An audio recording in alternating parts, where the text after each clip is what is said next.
پھر حضرت نوح علیہ السلام اور ان کی قوم کے حالات بیان ہوئے کہ نوح علیہ السلام نے جب اپنی قوم کو توحید کی دعوت دی اور انکار پر عذاب الہی سے ڈرایا تو قوم کے سرداروں نے ان سے کہا، بھلا کیا کہا؟ کہنے لگے آپ تو ہم جیسے بشر ہیں، تو ہماری طرح ہی ہیں آپ، اور آپ کے پیروکار پسماندہ یعنی غریب لوگ ہیں اور کم عقل لوگ ہیں۔ ہماری رائے میں آپ کو معاذ اللہ ہم پر کوئی فضیلت حاصل نہیں، بلکہ معاذ اللہ ثم معاذ اللہ۔ کہنے لگے آپ تو جھوٹے ہیں، اللہ کے نبی کو کہہ رہے ہیں معاذ اللہ، استغفر اللہ۔ نوح علیہ السلام نے جواب دیا کہ میں اپنے رب کی جانب سے واضح دلیل رکھتا ہوں اور اس نے مجھے رحمت سے نوازا ہے، لیکن تم میرے مقام کو سمجھنے کی صلاحیت نہیں رکھتے، تم اتنی صلاحیت رکھتے نہیں ہو۔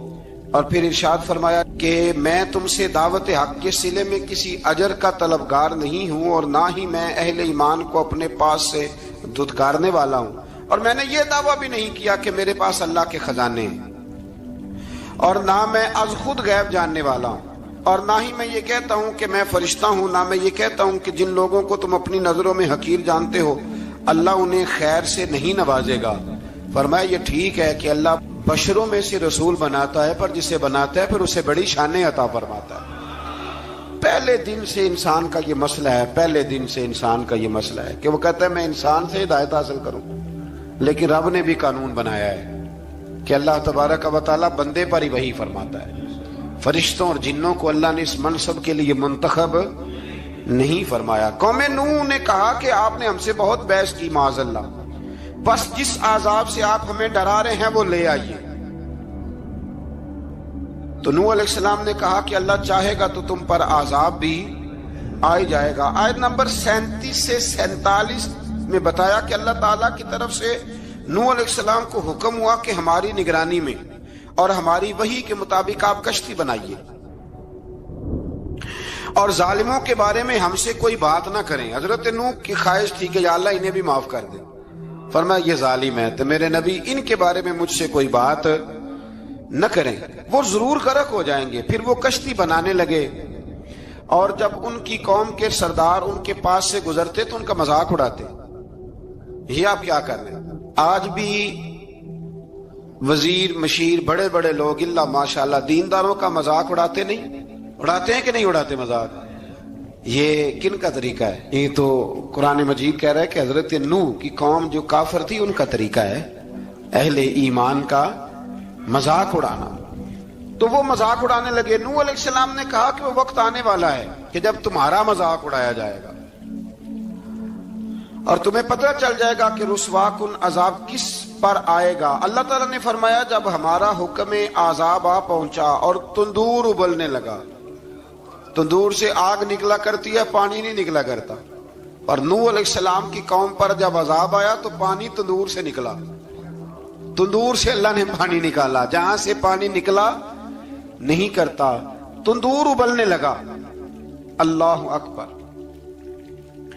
تو اللہ تبارک و تعالیٰ نے فرمایا تو ہم نے نوح علیہ السلام سے کہا کہ آپ خود اور اپنے گھر والوں کے ساتھ اس کشتی میں سوار ہو جائیں، اور اہل ایمان کو بھی سوار کر لیں، اور ہر چیز کے جوڑے یعنی نر اور مادہ کو سوار کر لیں، اور ان کے ساتھ ایمان والے بہت کام تھے۔ حضرت نوح علیہ السلام دعائیں پڑھتے ہوئے سوار ہو گئے۔ پھر کیا ہوا؟ کشتی انہیں پہاڑوں جیسی موجوں میں لے جا رہی تھی کہ نوح علیہ السلام الگ کھڑے ہوئے اپنے بیٹے سے فرمانے لگے اے بیٹے ہمارے ساتھ کشتی میں سوار ہو جا اور کافروں کے ساتھ نہ رہو۔ اس نے یعنی نوح علیہ السلام کے بیٹے نے کہا کہ میں آپ کے ساتھ نہیں بیٹھوں گا، ابھی کوئی پہاڑ آئے گا تو میں پہاڑ کی پناہ لے لوں گا۔ اگر کسی نیک آدمی کا بیٹا کبھی غلط نکل آئے تو اس کا مطلب یہ نہیں کہ اس نے تربیت ٹھیک نہیں کی، ہاں یہ اعتراض چھوڑ دیں، اس لیے کہ نوح علیہ السلام کا بیٹا کافر ہو گیا۔ اور جب سیلاب نظر آیا تو اس سے کہا کہ آجا سوار ہو جا، تو کہنے لگا میں نہیں بیٹھوں گا، میں تو کسی پہاڑ کی پناہ لے لوں گا اور میں اس کے اندر چھپ جاؤں گا اور وہ پہاڑ مجھے پانی سے بچا لے گا۔ نوح علیہ السلام نے کہا آج اللہ کے حکم کے سوا کوئی بچانے والا نہیں ہے سوائے اس کے جس پر اللہ رحم فرمائے۔ پھر ان دونوں کے درمیان موج حائل ہو گئی، ایسے ایک موج اٹھی اور حضرت نوح کا بیٹا ڈوب گیا۔ اور جب حضرت نوح کا بیٹا ڈوبا، اللہ کی طرف سے حکم ہوا اے زمین اپنا پانی نگل لے، اے آسمان تھم جا، پانی خوش ہو گیا، اللہ کا فیصلہ نافذ ہو گیا اور کشتی کوہ جودی پر ٹھہر گئی۔ نوح علیہ السلام نے اللہ سے التجا کی، کیا میرے پروردگار میرا بیٹا اور میرے اہل سے ہے، اور تیرا وعدہ سچا ہے کہ تم میرے اہل کو بچا لے گا۔ اللہ نے فرمایا نوح وہ آپ کے اہل میں سے ہے ہی نہیں، وہ آپ کے اہل میں سے ہے ہی نہیں۔ اہل میں سے وہ ہوگا جو آپ کے طریقے پہ چلے گا، جو طریقے پہ نہ چلے وہ نسل میں سے ہے ہی نہیں، وہ ختم ہو گئی بات۔ اللہ اکبر۔ اس کے اعمال ٹھیک نہیں، جس بات کی حقیقت کا آپ کو معلوم نہ ہو اس کے بارے میں سوال نہ کریں۔ تو نوح علیہ السلام نے اللہ تعالیٰ سے اپنی اس اجتہادی خطا پر مغفرت اور رحم کی دعا کی۔ پھر طوفان نوح تھم جانے کے بعد وہ سلامتی کے ساتھ اتر گئے۔ اجتہادی خطا میں نے ایک لفظ بولا ہے، یہ اجتہادی خطا کا مطلب یہ ہے کہ بعض اوقات انبیاء سے ایسی باتیں سرزد ہو جاتی ہیں کہ جو تعلیم امت کے لیے ضروری ہوتی ہیں، تاکہ لوگوں کو پتہ چل جائے کہ اللہ کی بارگاہ میں توبہ کیسے کرنی۔ اگر وہ لوگ توبہ نہ کرتے تو ہمیں توبہ کے طریقے سمجھ میں، یعنی ان سے اجتہادی خطا ہو گئی، کہنے میں کرنے میں کوئی ایسی بات ہو گئی جو بظاہر اللہ تعالیٰ کی رضا والی، تو فوراً معافی مانگ لیتے تھے۔ لیکن اب امتی اٹھ کے کہے کہ نبی گناہ گار ہے معاذ اللہ۔ حضرت آدم نے دعا مانگی تھی نا، ربنا ظلمنا انفسنا، اے اللہ ہم نے اپنی جانوں پر ظلم کیا۔ انہوں نے کہا تھا تو اگر کوئی بندہ حضرت آدم کو ظالم کہے گا تو کافر ہو جائے گا، تو اگر وہ کہے کہ وہ تو خود کہہ رہے ہیں، ایک بندہ اڑ جاتا ہے کہتے تو خود کہہ رہے ربنا ظلمنا، تو خدا کے بندے وہ اللہ کے نبی ہیں، وہ رب سے کہہ رہے ہیں، وہ عاجزی کے طور پر کہہ رہے ہیں۔ کچھ لوگ اڑ جاتے کہتے خود حضور نے کہا ہے جی انا بشر مثلکم، میں تمہاری طرح کا بشر ہوں، خود نبی پاک نے کہا ہے۔ عجیب بیوقوف بندے ہو، نبی کریم تو کہہ سکتے ہیں پر امتی اٹھ کے نہیں کہہ سکتا۔ اس نے تو کہنا ہے وہ حبیب اللہ ہے، اس نے تو کہنا ہے وہ قیامت میں شفاعت کرنے والے ہیں، امتی نے تو کہنا ہے وہ سارے نبیوں کے سردار ہیں، وہ امام الانبیاء ہیں۔ امتی وہ لفظ ادا کرے گا جو اس کے بنتے ہیں۔ اب کوئی بندہ اٹھ کے کہہ دے، دیکھے نا ایک بہت بڑا عالم تقریر کرتے ہوئے کہہ دی میں تو ان پڑھ آدمی ہوں، تو اس کا شاگرد کہے کہ استاد جی قسم اٹھائے ہاں آپ نے تقریر میں کہا نہیں میں ان پڑھ ہوں، آپ تو ان پڑھ ہے۔ تو یہ بات ادب ہے کہ بے ادبی ہے؟ چلیں اس سے آگے چلتے ہیں، یہ بھی ذرا مشکل سے سمجھ میں آئے گی۔ ایک اور بات جو جلدی سمجھ میں آ جائے گی، ایم این اے جب اعلان کرتا ہے، تقریر کرتا ہے، الیکشن لڑتا ہے تو کہتا نہیں میں قوم کا خادم ہوں، کہتے ہیں نا کہ میں قوم کا خادم سے آپ کیا کچھ کراتے ہو؟ سارے کام کراتے ہیں نا۔ خادم کو بندہ یہ بھی کہہ لیتا ہے کہ جھاڑو دے دے گلی میں، کہتے ہو کہ نہیں کہتے؟ تو اس نے بھی تو سپیکر میں کہا میں خادم ہوں، کہو اس سے کہ جھاڑو دے گلی میں آ کے، پھر پتہ کیا حال ہوگا؟ جھاڑو تو نہیں آئے گا اور ہو سکتا ہے کچھ ہے آ جائے۔ تو اس لیے اب کوئی بندہ کہے جی انہوں نے خود کہا، تو ایک کچھ پوری جماعت ہے لوگوں کی جو بات کو سمجھتی نہیں، کہتے ہیں خود کہا میں بشر ہوں، انہوں نے خود کہا میں غیب نہیں جانتا، انہوں نے خود کہا میرے پاس خزانہ کوئی نہیں، انہوں نے خود کہا میرے پاس کوئی شے نہیں۔ تو اس لیے آپ سمجھیں کسی کے لفظوں پر اگر آپ گرا لگا کے بیٹھیں گے تو پھر اس سے بے ادبی ہوگی۔ تو نوح علیہ السلام نے اللہ سے اپنی اجتہادی خطا کی معافی مانگی۔ اب حضرت نوح کو کوئی خطا کار کہے گا تو بہت بڑا مجرم بن جائے گا، اس لیے کہ وہ اللہ کے نبی ہیں۔ آیت نمبر 50 میں قوم عاد کا ذکر ہے اور ان کی طرف دعوت توحید دینے کے لیے اللہ تعالیٰ نے حضرت ہود علیہ السلام کو بھیجا۔ ہود علیہ السلام نے قوم سے کہا کہ میں تم سے کسی چیز کا اجر طلب نہیں کروں گا، میرا اجر میرے اللہ کی بارگاہ میں ہے، پاس تم اپنے رب سے بخشش مانگو، پھر اس کی بارگاہ میں توبہ کرو، اللہ تعالیٰ تم پر موسلا دار بارش برسائے گا اور تمہاری قوت میں اضافہ فرمائے گا۔ قوم عاد نے دعوت حق کو رد کیا اور ایمان نہ لائے، بلکہ ہود علیہ السلام پر طنز کیا۔ وہ کہنے لگے کہ ہمارے تو معبودوں نے، ہمارے بتوں نے معاذ اللہ آپ کو پاگل بنا دیا ہے، آپ کو مجنون بنا دیا ہے۔ الٹا حضرت ہود کو کہنے لگے اس لیے آپ ایسی باتیں کرتے ہیں۔ ہود علیہ السلام نے کہا میں اللہ کو گواہ بناتا ہوں اور تم بھی گواہ رہنا کہ میں تمہارے شرک سے بری ہوں اور میں اللہ پر توکل کرتا ہوں اور میں نے رسالت کا حق ادا کر دیا ہے۔ آیت نمبر 58 میں اللہ تعالیٰ نے فرمایا جب ہمارے عذاب کا وقت آ گیا تو ہم نے اپنی رحمت سے ہود اور ان کے ساتھ مومنوں کو نجات عطا کی۔ قوم عاد نے اللہ کی نشانیاں اور رسولوں کو جھٹلایا اور دنیا اور آخرت میں لعنت کے حقدار ہوئے۔ آیت نمبر 61 میں پھر سے حضرت صالح علیہ السلام اور ان کی قوم سمود کے حالات کو بیان کیا گیا ہے۔ حضرت صالح نے کہا ہے میری قوم اللہ وحدہ لا شریک کی عبادت کرو، اس سے بخشش طلب کرو، اس کی بارگاہ میں توبہ کرو، اس نے تمہیں زمین سے پیدا کیا ہے، اس پر آباد کیا ہے۔ جواب دیا ہے صالح ہمارے آباء و اجداد کے معبودوں کی عبادت کو روکنے سے پہلے ہمیں آپ سے بڑی امیدیں تھیں، اور اب آپ ہمیں روکنے لگ گئے ہیں باپ دادا کے دین سے، لیکن اب ہمیں آپ کی دعوت کے بارے میں شکوک ہیں۔ صالح علیہ السلام نے اپنی قوم سے کہا کہ یہ اللہ کی اونٹنی ہے اور یہ تمہارے لیے نشانی ہے، اسے چرنے کے لیے آزاد چھوڑ دو اور اسے تکلیف نہ دینا۔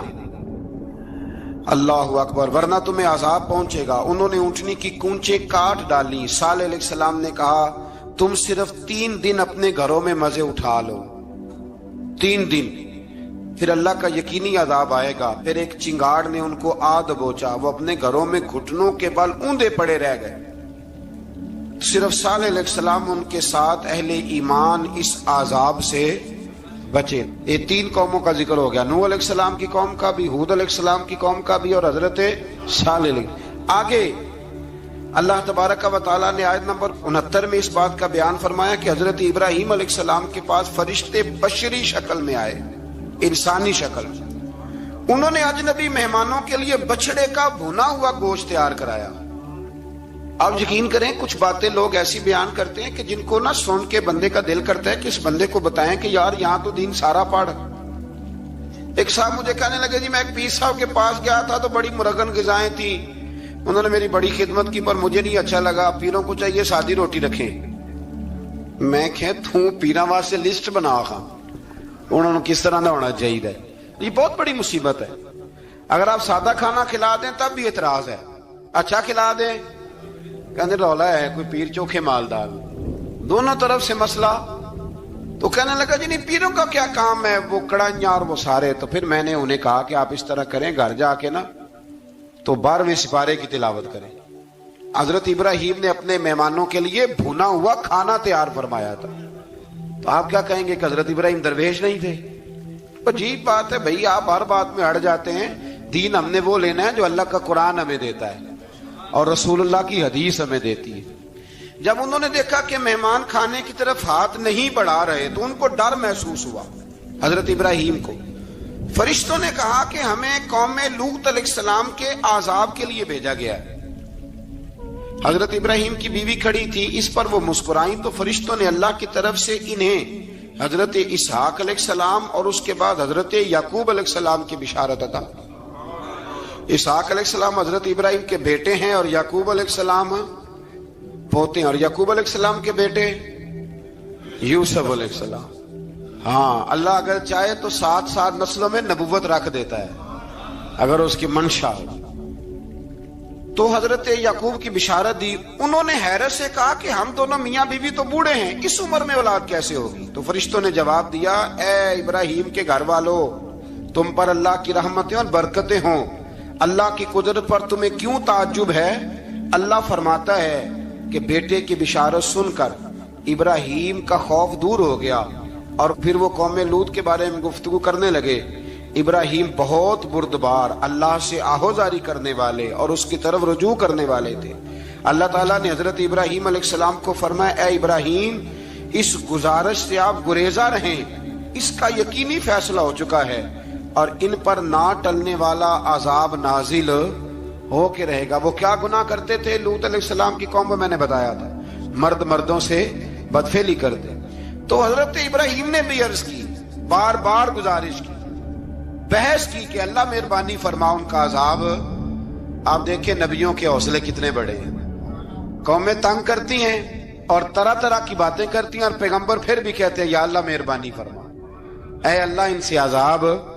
آیت نمبر 77 میں حضرت لوط علیہ السلام کی قوم کی بدعمالیوں اور لوط علیہ السلام کے اپنی قوم کو بدعمالیوں کے باعث فرشتوں کی آمد، قوم کے بدعمال لوگوں کے دوڑ کر آنے اور حضرت لوط کو ان کے سمجھانے اور ان کے انکار پر مضطرب ہونے کا ذکر ہے، جس پر فرشتوں نے حضرت لوط کو تسلی دی کہ آپ فکر نہ کریں، ہم آپ کے رب کے فرشتے ہیں، یہ آپ اور ہم تک نہیں پہنچ سکیں گے۔ آپ رات کے آخری حصے میں قوم کی طرف توجہ کیے بغیر ہجرت فرما لیں، اس لیے کہ صبح کے وقت ان پر عذاب آئے گا۔ جب اللہ کا عذاب آیا تو اس نے بستی کے اوپر کے حصے کو نیچے کر دیا اور قوم لوط کے اوپر اللہ کی طرف سے لگاتار نشان زدہ پتھر برسائے گئے، لگاتار پتھر آئے۔ آیت نمبر 84 میں اللہ تعالیٰ نے حضرت شعیب علیہ السلام اور ان کی قوم کا ذکر فرمایا ہے اور ان کے جرائم کو بیان کیا گیا ہے۔ وہ ناپ تول میں کمی کرتے تھے، دوسروں کو چیزیں کم تول کر دیتے تھے۔ اللہ تعالیٰ نے ان سے فرمایا کہ فساد فی الارض سے باز آؤ اور اپنے سے پہلے سرکش امتوں کا انجام دیکھ لو۔ جب حضرت شعیب کی نصیحتوں کا ان پر اثر نہ ہوا تو پھر اللہ تعالیٰ نے انہیں بھی عذاب سے ہلاک کر دیا۔